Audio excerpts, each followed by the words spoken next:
Did his large contract to you backfire on the Steelers? Yeah. It's showing more now than ever. Just him being this whole thing with James Harrison. I don't get that. I don't know why you would, because you understand the problem that with him and Big Ben. I mean, everybody knew about that. But when you start doing things like what he's doing now, it's more poking at the organization now than it is Big Ben. And I think that's what the bigger problem is now. Did you ever have a player who was, and listen, I never begrudge a player to make money. You guys play for about 8-9 years. Go make your money. But did you ever have a player, you can call him out or not, that you thought was more about the money than about the winning? No, not really. But, that's the whole goal. You want to get paid. That's why you go out and perform. The problem is what happens is when you go out and do the things he's doing right now to Big Ben and what he's doing publicly to the organization. I'm not saying he did anything personally to Big Ben, but the problem is he's poking the bear right now. He's poking the bear, and I don't care how great of a wide receiver you are. At some point, they're gonna move you, and you're gonna piss them off, and that's what he's doing now. Yeah. What would you do with Odell Beckham? But Odell's not the problem.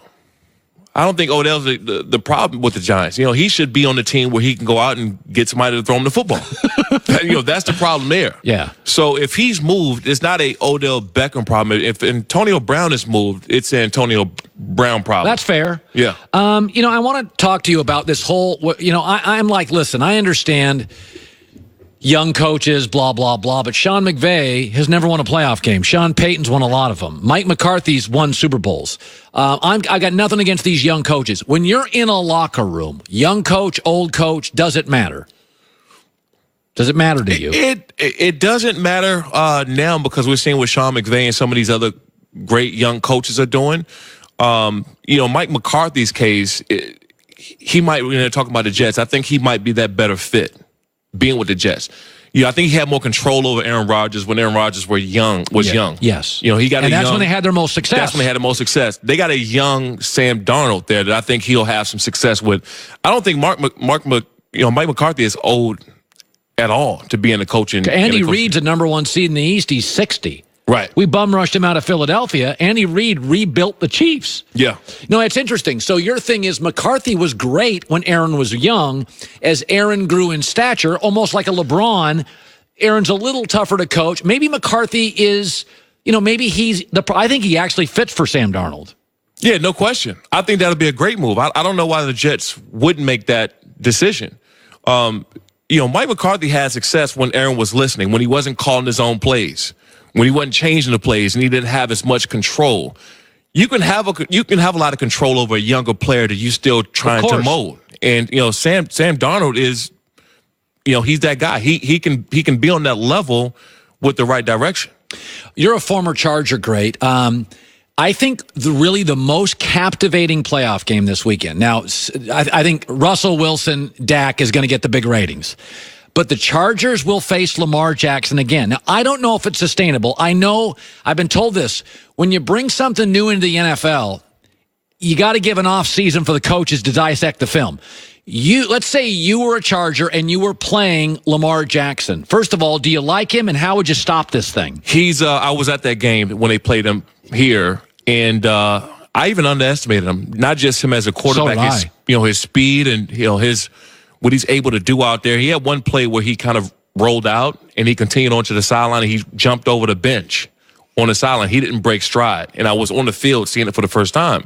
And a few weeks ago, I just had the talk with Mike Vick. I said, Mike, is this dude serious? Is he good? He said he's legit. And I said, I'm going to go see for myself. I was at the game. He's legit, but he's still a rookie. I don't care who his speed or how great he is as a rookie. He's still a rookie, and things you can do against him.